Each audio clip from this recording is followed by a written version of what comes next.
You're listening to Simply the Best Sports Take, the best podcast breaking down the best stuff in sports with host Sean Bingham. His takes are so good, he dropped the mic, but then you wouldn't be able to hear him, and that would suck. Welcome into STB Sports Take, Simply the Best Sports Podcast. I am your host, Sean Bingham. Thank you for being here. We are on YouTube, Spotify, Apple Podcasts, Anchor Podcasts, Google Podcasts. Which one did I forget? Everywhere you get your podcasts, we are there. Thank you for joining us. Please hit that subscribe button. No matter what platform you're watching on or listening on, please subscribe. You guys are awesome. Been a couple weeks since I did this, 2 or maybe even 3, and with good reason. I've been healing from an event. I won't dwell on it too much, but did want to let you guys know, as you know, loyal listeners, my dad unfortunately and unexpectedly passed away about 2 weeks ago, and it's been extremely tough, to be honest with you. It's been the hardest thing I've ever gone through in my entire life, but he was an amazing dad. You can see a tribute I gave to him on my Instagram at Sean Bingham. And it's been a unique time. And so I took some time off. Haven't been working much, just been spending a lot of time with family and dealing with all that. So really sad, but at the same time I had just an incredible relationship with him, and he's an amazing man, an amazing father. I couldn't have asked for more. And so I have a lot of good memories and just good feelings overall about my relationship with him, and I'm confident I'll see him again. So wanted to start with that, let you guys know why I've been gone for the last couple of weeks. But with that, we are healing, we are moving forward, and we're talking about sports now, baby. We're happy. So college football is broken. That's what I want to talk about today. College football is completely broken.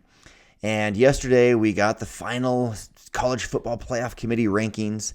The whole idea of rankings is so ridiculous. Like, college football is the one sport that is massive, by the way, like humongous viewership, massive amounts of revenue.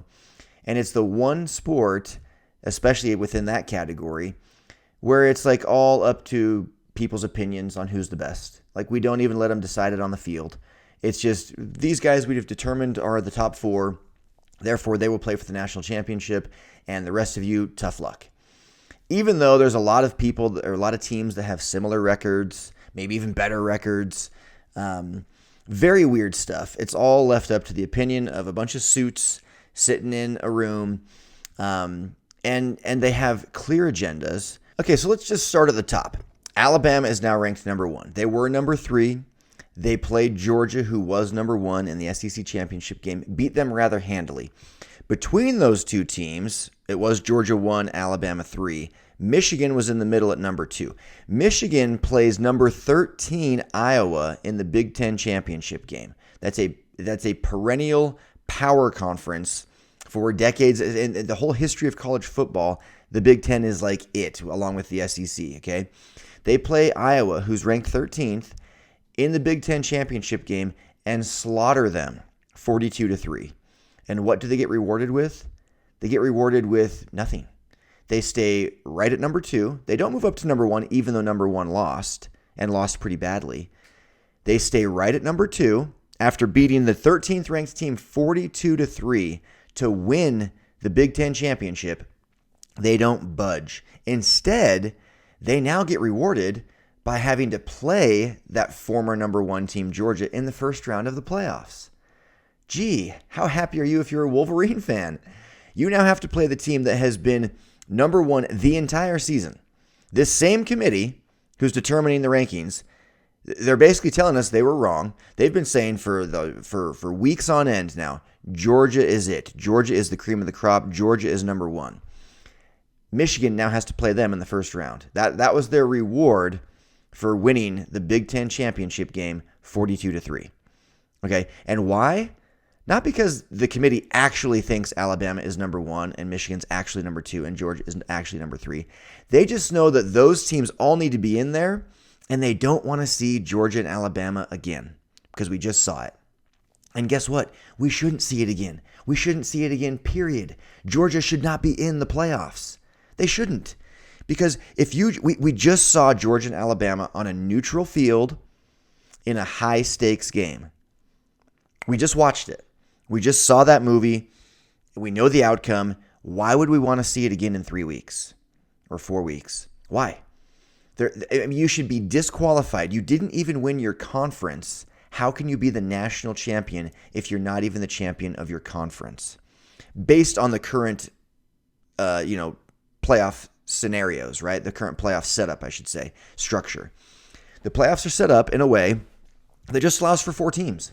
If they want to expand the playoffs and make it real and let the games be determined or the outcomes be determined on the field and not by a committee, then yes, let Georgia in. If you're going to allow 8 teams in or something like that, then sure, you can be a non-conference champion and get in the playoffs. But if you're only going to allow 4 teams in, I'm sorry, rematches of conference championship games should automatically be eliminated. I don't care. I don't care if Georgia was 12-0 going into that game. If you look at their schedule, they actually didn't play that difficult of a schedule. They just didn't. In fact, I'll pull it up right now. Georgia played, I think it was like one ranked team the entire season. I'm pulling it up right now. So they beat Clemson in the first game of the season, which nobody cared about. They did beat Auburn, who was ranked at the time, but is not. They did beat Arkansas at one point, who was ranked, but is not. They did beat Kentucky, who was ranked, but they are still, but low. And then they lost to Alabama. So they played UAB, South Carolina, Vanderbilt, Florida, Mizzou, Charleston Southern, Georgia Tech. They just didn't have that impressive of a schedule. They didn't. They played the weaker teams of the SEC for the most part. And the one big test they had, the one true big test, they lost 41-24 in the SEC championship game. So in the final rankings, I believe Kentucky and Alabama are the only 2 teams they played. Oh, and I don't know if Auburn's ranked or not. I'll have to look. I don't think they are. Auburn's not ranked. I don't know if Arkansas even is. So of the final rankings, I think they played 2 teams that finished the season ranked, and they lost one of those pretty badly, and it was just barely. But yet now we're set up to see them rematch in the national championship game. So if they go and beat Alabama in the national championship game, they're the national champion and Alabama's the SEC champion. Like, how weird is that? Given the current structure of only allowing 4 teams, I'm sorry, you just shouldn't allow more than 1 team from a conference. You just shouldn't. Plain and simple. Now, the bigger problem is only having 4 teams. You now have got Notre Dame, who's knocking at the door, Baylor knocking at the door, Utah. We're going to get into Utah. Utah been on a very good streak. Got through the Pac-12, crushed Oregon twice. You've got a lot of teams that are like right there on the fringe of being good enough to win a national championship, and they don't get a chance to because the committee decided they're not good enough. And getting now into the Utah thing, okay, so again, Michigan got hosed. If you're a Michigan fan, I apologize. The only reason you're ranked 2nd and Georgia is 3rd is because the committee does not want to see a Georgia-Alabama rematch in the first round. They want to at least give it a chance for one of them to lose so that they don't play each other again in the national title game.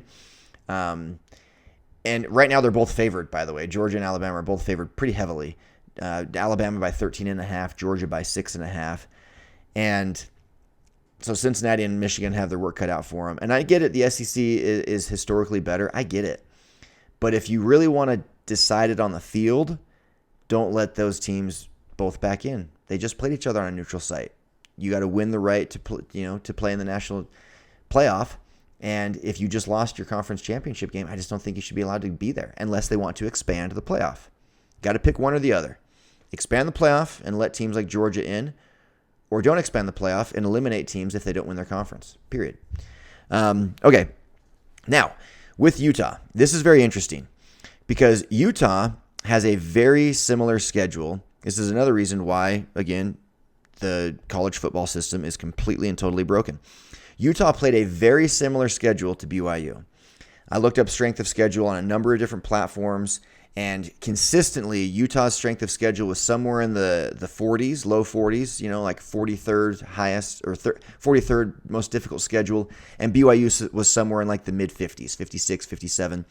So there's about a 12 to 15 team gap, right, between the two of them on their strength of schedule. So how difficult their schedule was, which is very, very close. Okay, there's like 100 and whatever teams in college football.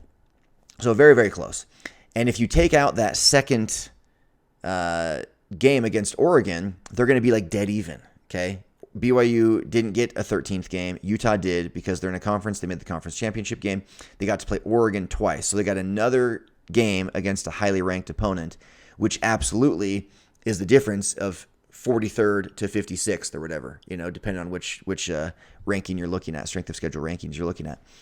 So that 13th game was the differentiator in strength of schedule. So essentially they played the same strength of schedule, okay? Because that BYU didn't get a chance to play a 13th game, which I'm going to get into. So with almost identical strength of schedule, with very similar opponents, BYU played 5 Pac-12 teams, went 5-0 against them, by the way, okay? BYU beats Utah head-to-head, has a better record than Utah, played a very similar schedule as Utah, has a very similar strength of schedule as Utah, and yet Utah rose 6 spots to leapfrog BYU, push BYU down to 13th from 12th, and Utah rises all the way from 17th to 11th. Where is the logic there? And all of you Ute fans, I've already talked to a bunch of you, my friends, Alan, Bo, Dave. I get it. You guys have your super red crimson goggles on. Utah's a different team. Yeah, I get it. Guess what? Lots of teams change throughout the season. They all do. They all evolve, not just the Utes. All the teams evolve. People get injured. Coaches make personnel changes. Things happen. That's called sports. Utah is not the only team that has evolved. I get it. They've got a quarterback now that has proven to be a much better decision than the quarterback that, so Rising is the quarterback now for Utah. Brewer was the quarterback when BYU played him. That's what your coach decided. Your coach had the entire summer to figure it out and even a couple of games, and he chose to go with Brewer. Blame it on your coach. I don't know why he didn't start Rising against BYU, but he didn't. And so all the teams evolve. BYU's been beating quality opponents all year long. They've got a guy in Tyler Algier who I don't think he should win the Heisman. I'm not going to put my blue goggles on too heavily, but he should be among those invited to New York. I mean, he's been destroying teams all over the field with both rushing yards and rushing touchdowns. They've been winning. They are hot. They played 7 Power 5 schools and went 6-1 against them. Their one loss was to Baylor, who just won the Big 12 and is phenomenal. Baylor's ranked 7th. And they beat Utah, who finished ranked 11th. And their other loss, so they lost to Baylor, beat Utah, and then their other loss was to Boise State, who did win 7 games. That was a bad loss. There's just no way around it. That was a bad loss for BYU. But Boise State did win 7 games. They barely lost to Oklahoma State by 1 point. Boise State was a good team. That was a quality opponent. It's just not a game BYU should have dropped, but they did. BYU beat Utah State at Utah State, who just won the Mountain West Conference and should be ranked, but isn't. That's another thing. It's just like the whole thing is just broken. But Utah State went 10-3, beat San Diego State handily in the Mountain West Conference title game. BYU beat Utah State. Guess who beat Utah? San Diego State, who just got crushed by Utah State, who BYU beat, and BYU beat Utah. Like, there are so many things. Every actual metric we have says that BYU should be ranked ahead of Utah, but they're not, because the committee decided, you know what? We want this to look better. We want our conference champions from the Power 5 schools to look better. So they rose Pitt up as well, 3 spots. So Pitt at 11-2 rose 3 spots. Utah at 10-3 rose 6 spots. Really what they should be saying is, how good is Oregon actually? Like, is Oregon really what we thought they were? Oregon now 10-3, getting crushed by Utah twice in the last few weeks, only dropped down to 14th, right below BYU at 10-3. What it should be is Utah should be 13th, BYU should be 12th or maybe even 11th, and then Utah and Oregon after them. But again, the committee wants their conference champions of the Power 5 conferences to look good. That's why Pitt rose up. That's why Utah rose up, because they just want it to look like, oh, look at that. It all works out in the end. All the conference champions are right there in the top 12, So the whole thing's just broken. It wouldn't have mattered. Just for the record, BYU fans, I think it's ridiculous. And I'll be the first to say, I think that Utah might be better than BYU right now. I don't really know. But the point is, we don't know. The point is they played each other and BYU won. They played similar opponents and BYU had a better record. I just don't know what else the committee wants. And it wouldn't have mattered in the end because BYU wasn't going to make a New Year's Six bowl. It was just too long of a shot, given a lot of the agreements that are already in place between conferences and bowl games. And so it was a long, long shot for BYU to make a New Year's Six bowl. So it doesn't really matter that much, because this is the other funny thing. So BYU now gets UAB in the Liberty Bowl, and it's like, December 18th or something like that. It's a no-name bowl against an unranked opponent. UAB did go 8-4. They're a good team, but they're certainly not they're not ranked. They're not anything special. It's not a game anyone cares about. So BYU kind of gets this ho-hum Mickey Mouse Bowl against a ho-hum opponent. Utah now gets to go to the Rose Bowl and play Ohio State. That's, of course, a Pac-12 Big Ten arrangement that's been there for decades. But you're all telling me, Utah fans and the committee, that Utah is better than BYU, right? You're telling me that's just, they deserve this ranking, even though they lost to them. This is right because they're better, okay? So now what's going to happen is 2 weeks from now, BYU is going to beat UAB. And then a week later, or a week and a half later, Utah is going to lose to Ohio State.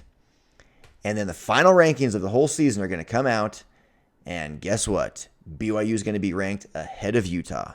So is BYU now better than Utah because they beat UAB and Utah lost to Ohio State? Does that make BYU now better than Utah all of a sudden? There is no logic there. Do you see what I'm saying? There's zero logic. There's zero logic. It's such a moving target. It's like, okay, I get it. Maybe Utah is better than BYU. Maybe. So would they not be 2 weeks from now when BYU beats UAB and Utah loses to Ohio State? Why would that all of a sudden make BYU better? You're telling me that if they were to play, that Vegas would now favor BYU all of a sudden, where they wouldn't now? It's stupid. It's stupid. The rankings are stupid. They just are.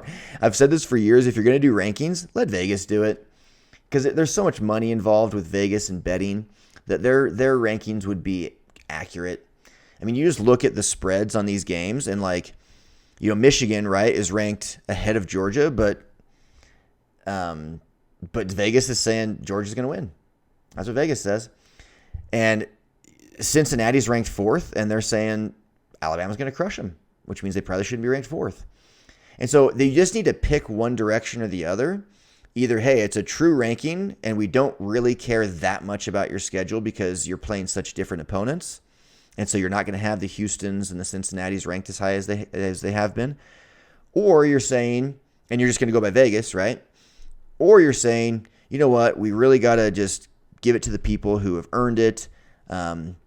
If they've played quality opponents. I know they're trying to do like a hybrid. I get it. The point of this podcast is that the system is just totally broken. It's totally broken. They need to change things. They need to have, I've talked about this, if they had, what's it called? Not what's the word I'm looking for? Basically you can be downgraded, relegated. There we go.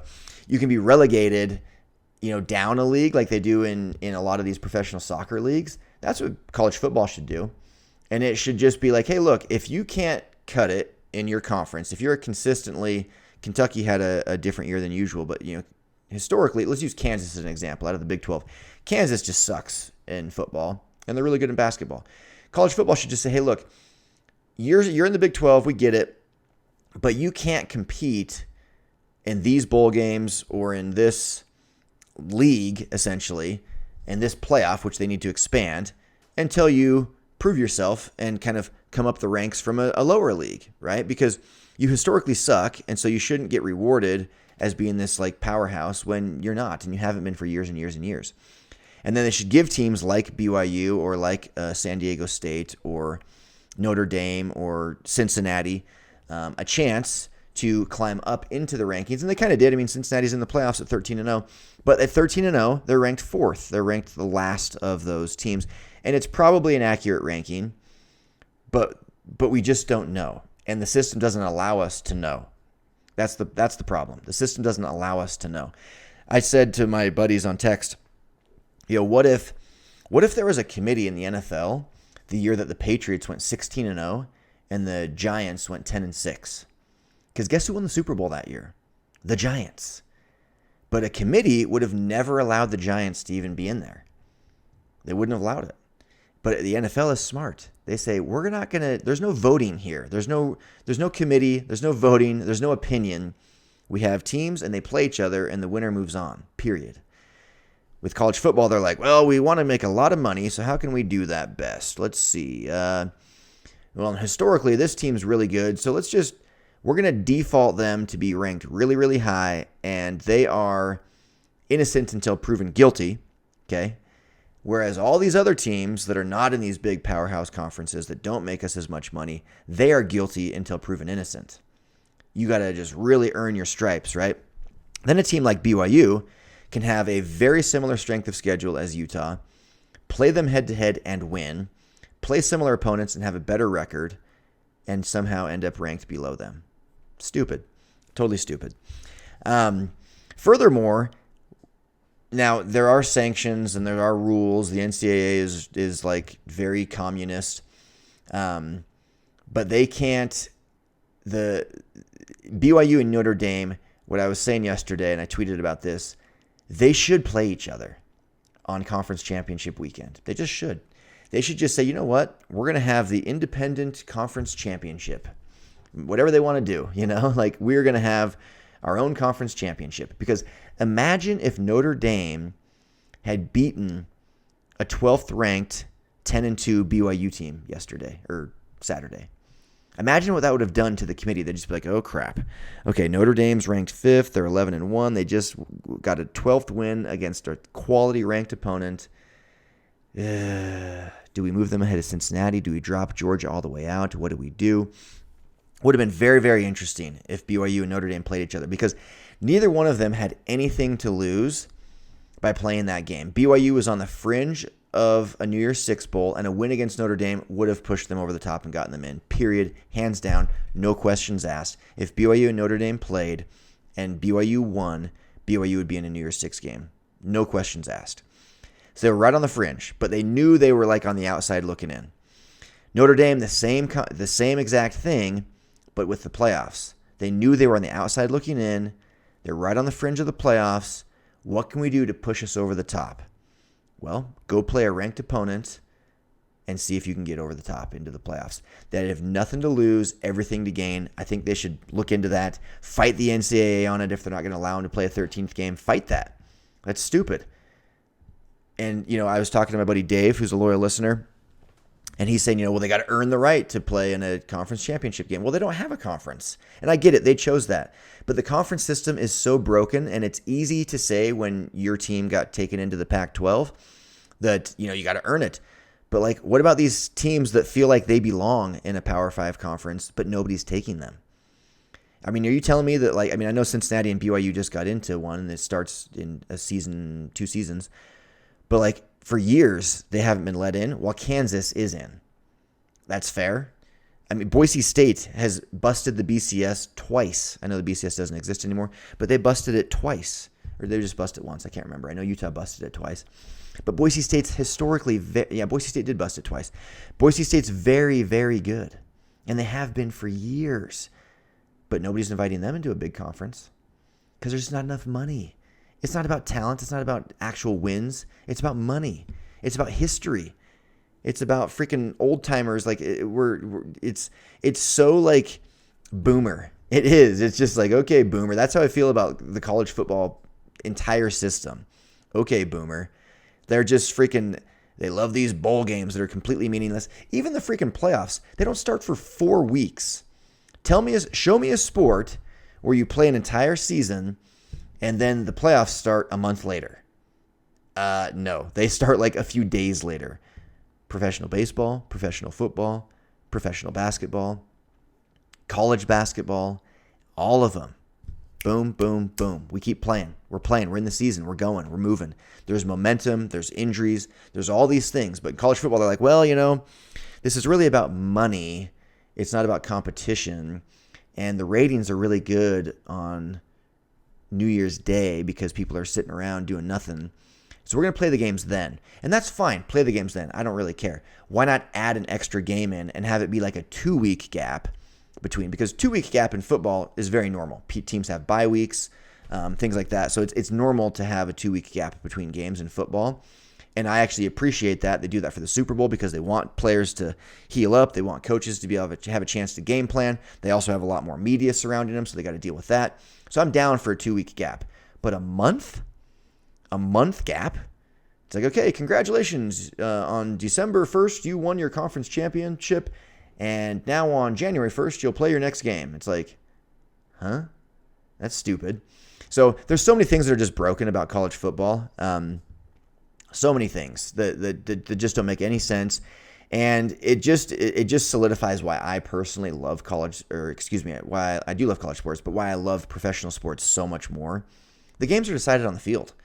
We don't have a committee determining like, well, I think this team should play for the national championship. It's like, okay, what's your reasoning? We know you're going to have all these things that back it up that are like true-ish, but in the end, it's like, you didn't mention money, and we know that's a big part of it. Because Georgia and Alabama not facing each other in the first round is very obvious. Or what it should have been is maybe Georgia ranked 4th. Because I can be down with Georgia staying in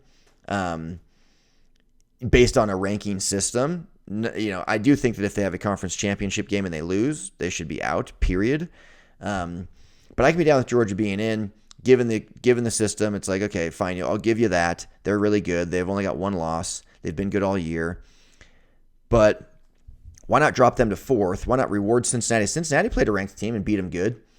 Why not reward them, move them up to 3rd, move Alabama up to 2nd from 3rd. Everybody moves up. Cincinnati moves up 1 for winning against a ranked opponent in a conference championship game. Michigan moves up from 2 to 1 for beating a ranked opponent in a conference championship. Alabama moves up from 3 to 2 for beating a ranked opponent in a conference championship. Everybody moves up 1. Drop Georgia down to 4. I guess then you'd get Michigan and then Georgia again. But the point is, it's just broken. And there's so many ways to solve it. You got to have fewer teams vying for a national championship, or you got to expand the playoffs dramatically. And I don't think you need, because there usually is a pretty big drop-off, but like I do look at like a Utah team. I know I'm sitting here complaining that they're ranked ahead of BYU, but I do look like a Utah team. They are really hot right now. Baylor's really hot right now. And those teams weren't really even close. I mean, Baylor finished ranked 7th. Utah finished ranked 11th. They weren't really even close to the 4. They weren't even in the discussion. It wasn't an option for them, and they knew that. But those teams are playing really, really well right now. Be interesting to see what they would do in a playoff scenario. Whereas Oregon's like trending downward, and they had been ranked really high all year. Just be interesting to see what would happen in a playoff scenario if you expanded it to 12 or even 16. Maybe you do, something like the NFL does where you still give a first-round bye to the top teams. Maybe the top 2 teams get a first-round bye, and then teams start to, funnel their way in. So there ends up being 3 or 4 games more. I get that. That's a lot of football. But don't act like it's for their bodies, because it's not. And I've heard that argument a bunch. It's not for their bodies at all. Are you kidding me? Football in general is horrible for your body. And next year, the top players from all these top teams are playing 4 preseason games, 17 regular season games, and 2 playoff games anyway. So they're playing 20 games next year. So you're telling me this year they can only play a maximum of 13 or 14, and or their body's just going to be tortured? No, get out of here with that. So you could easily expand it to where there's 2 or 3 playoff games. Maybe 2 if you have a bye, 3 if you don't have a bye. That could be a good expansion. There's a lot of things they could do. And I wish they would do it because it's a broken system. I hope BYU wins their bowl game. I'll even cheer for Utah. Sure, why not? I don't care. But part of me, just to prove a point, wants Utah to lose in the Rose Bowl against Ohio State so that when the final rankings come out and BYU is flipped with Utah and BYU's up around 11th or whatever, they'll probably finish even maybe 10th. Because teams ahead of them are going to lose. You're going to see these teams ahead of them lose. There will absolutely be 2 or 3 or 4 teams ahead of them that lose. A lot of them are playing each other, and so they have to lose, right? So it could be interesting to see BYU finish the season ranked 10th and Utah finish the season ranked 14th, 15th, and then listen to everybody be like, oh, but Utah's better. That was the correct ranking. Oh, yeah, that's right. BYU just needed to beat UAB to prove they were better. Yeah, good call. Just needed to Utah just needed to lose to Ohio State, who's clearly been better and ranked higher all season long. We'll see if they are better. That's what I love about, this game, is that we get to see two quality opponents play each other. Whereas if you're BYU, it's like, okay, it's a no-name bowl. Teams freaking lose their coaches before bowl games. Oregon did just lose their coach before the bowl game to Miami. But freaking Notre Dame is on the cusp of a playoff spot, and Brian Kelly bails for LSU before conference championship games were even played. That's how insignificant the bowl season actually is. Coaches are leaving regularly before the bowl games. Regularly. Coaches are, I'm out. I'm going to this next, because it's like it's an exhibition game for money. That's all, and it's a month later. They're like, I can take this new job with a raise, or I can spend the next month prepping for an exhibition game that's borderline meaningless. Because if you're not in a New Year's Six game, which would be the playoffs plus a couple of other major bowls, let's be honest, the bowls are pretty freaking meaningless. It's like, oh, we won the Independence Bowl or the Vegas Bowl or the Liberty Bowl or who the heck cares? Nobody cares. There's a month off in between. People are doing Christmas shopping and all this stuff. Football's done. We're all about NFL. Anyway, love college football. Wish they'd fix it because it could be a lot cooler. That's all the time I got for today. I am out. Peace. Thanks for hanging with Simply the Best Sports Take. Don't forget to subscribe to this podcast and check out STBSportsTake.com. Simply the best in sports. 'Cause we are warriors.